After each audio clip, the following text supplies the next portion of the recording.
Ini aku, dan ini buku favoritku. Aku bukanlah seorang kutu buku. Aku gemar menatap layar untuk menghabiskan waktu. Aku menemukan buku favorit pertamaku saat aku duduk di sekolah menengah pertama. Novel yang berjudul The White Tiger, 2008, karya Arifin Adinda. Setelah The White Tiger, aku mencoba membaca buku selanjutnya, namun perasaan tidak sama sehingga aku kehilangan minat membaca.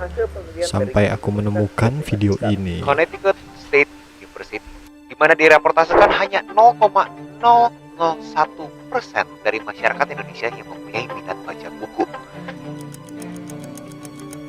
Yap, 0,001%, 1 dari 100.000. Jadi kalau kita terima informasi ini, 0,001% dikali jumlah penduduk Indonesia yang 270 juta orang, hanya 2.700 orang yang rajin membaca. Setelah lama aku tidak menemukan jawaban bagaimana caranya menumbuhkan minat baca. Kalau selama ini aku tidak kunjung bertemu dengan jawabannya, mungkin selama ini aku menanyakan pertanyaan yang salah. Pertanyaannya harusnya bukan bagaimana menumbuhkan minat baca. Pertanyaannya harusnya bagaimana cara menumbuhkan minat. Tanda tanya, titik. Kalau kita tahu minat kita apa, kita akan menggali informasi apapun yang ada kaitannya dengan minat tersebut termasuk lewat buku. Setelah aku mengetahui apa yang menjadi minatku, aku mencari segala informasi. Aku mencari lewat video how to, video edukasi, audio podcast, sampai perasaan tidak puas pun muncul. Yang mengubah mindset finansial gua, yaitu The Psychology of Money by Morgan Housel.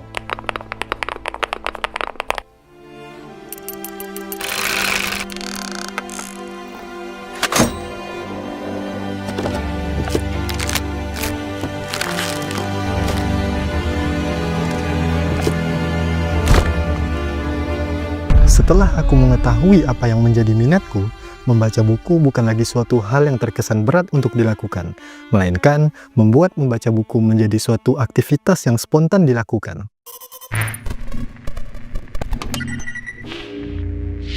Mungkin ada beberapa pertanyaan yang muncul di kepala kalian. Apakah harus membaca buku untuk mendapatkan informasi? Emang baca buku bisa apa? Emangnya di Indonesia bisa menyediakan infrastruktur perpustakaan? Oke, saya jawab dulu pertanyaan yang pertama. Pembahasan terhadap medium itu, pengaruh atau tidaknya terhadap daya penyerapan kita pada suatu materi, itu bisa jadi topik tersendiri, jadi kita move on aja. Poinnya adalah, kalian harus tahu motif kalian baca buku. Kalau kalian tidak suka filosofi stoik, mau sampai kapanpun kalian konsumsi meditation Marcus Aurelius, juga kagak mungkin kalian selesaiin itu buku. Kalau kalian tidak suka geopolitikal, sampai kapanpun kalian konsumsi The Great Depression, kagak mungkin juga selesai. Tuh kalian sebelum membaca, tanya ini dulu kepada diri kalian. Apa minat kalian? Apa motifnya? Apa objektifnya? Lalu, dari sana coba kalian cek prolognya. Apakah prolognya sama dengan apa yang kalian mau capai? Aku tidak tahu buat kalian, tapi buat aku, aktivitas membaca ini dapat membuatku berpikir secara kritis. Karena menurut aku, membaca itu adalah satu-satunya medium yang cuma ada otak kita yang menginterpretasikan terhadap tulisan itu ngomongnya seperti apa. Dimana kalau misalkan kita coba mendengar atau melihat, ya medium audio atau video, biasanya kita sering terkesima atau terpukau oleh karisma orang yang menyampaikan. Jadi kadang-kadang ada biasnya. Sedangkan ini, ya cuma ada kita dan tulisan tersebut kan? Cuma otak kita yang bisa menginterpretasikan tulisan tersebut seperti apa dibawakannya. Oke, kita lanjut di pertanyaan kedua. Apa manfaat dari membaca buku? Buku itu banyak banget manfaatnya. Dari membuat kita berpikir secara kritis, sampai memperpanjang angka harapan hidup. Dimana FYI angka harapan hidup di Indonesia itu hanya sampai 72-74 tahun. Kita lanjut di pertanyaan ketiga. Emangnya di Indonesia bisa menyediakan infrastruktur seperti perpustakaan? Kalau kita pakai indikator ekonomi yang paling generik, yaitu GDP atau bahasa Indonesianya PDB, di Asia Tenggara ini, kita itu nomor 1 loh. Tapi kita malah ranking 60 dari 61 negara. Well, jelasnya kagak fair, karena banyak dari mereka yang sudah menjadi developed country, di mana kita masih developing. Terbukti dengan mereka yang GDP-nya lebih rendah, minat baca bukunya bisa lebih tinggi dibandingkan kita. Ini ada kaitannya dengan Indonesia Emas 2045 menuju developed country. Kalau kita double klik dengan kata perpustakaan, terlihat di data yang disajikan di tahun 2018, perpustakaan kita tuh ada sampai 164.610. Di kota kita sendiri, Mempawah, kita memiliki perpustakaan daerah. Berdasarkan visi pemerintah tahun 2019 sampai dengan tahun 2025, yakni menjadikan Kabupaten Mempawah yang cerdas, mandiri, dan terdepan. Maka perpustakaan daerah Kabupaten Mempawah merupakan salah satu sarana yang disediakan oleh pemerintah Kabupaten Mempawah guna meningkatkan kecerdasan masyarakat yang meliputi kecerdasan intelektual, spiritual, personal, dan sosial yang pada gilirannya bertujuan mewujudkan kualitas sumber daya manusia di Kabupaten Mempawah. Jadi, aku rasa dari sisi yang berwenang juga melakukan aksi. Dan sampai sini menambahkan akses ke buku untuk meningkatkan minat baca. Kayaknya dua hal ini tidak berkolerasi secara linear ya. Karena dari reportasi 2018 tersebut menyebutkan bahwa Rusia itu hanya ada 113.440, tapi bisa ranking 27.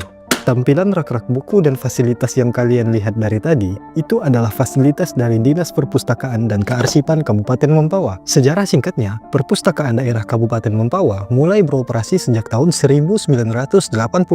Sebagai bagian dan catatan sejarah perpustakaan daerah, maka pada tanggal 31 Juli 2008 dilaksanakan peresmian gedung baru Perpusda oleh Bupati Mempawah Dr. Andes Haji Agus Salim MM, dihadiri Kepala Perpusnas RI Dr. Andes Dedi P. Rahmanta MLIS, dan secara resmi layanan operasional Perpusda dapat dilaksanakan secara normal. Disinilah saya menemukan buku favorit pertama saya. Selain fasilitas literasi konvensional atau buku cetak, Perpusda Mempawah juga sudah siap dalam era digitalisasi. Pengunjung disediakan fasilitas mengetik seperti komputer. Dan yang paling keren, aku menemukan aplikasi Mempawah di Google Play Store. Aplikasi yang memudahkan kita-kita yang memiliki mobilitas tinggi. Selain itu, Perpusda Mempawah juga sudah siap dengan armada perpustakaan kelilingnya. Yang namanya perpustakaan tidak sah kalau kita tidak membahas tentang ruang baca. Di Dinas Perpustakaan dan Kearsipan Kabupaten Mempawah, terdapat 2 ruang baca. Di lantai dasar, terdapat ruang baca anak lengkap dengan area bermain untuk melatih motorik anak. Selain itu, juga banyak referensi buku sejarah dan kebudayaan Kabupaten Mempawah.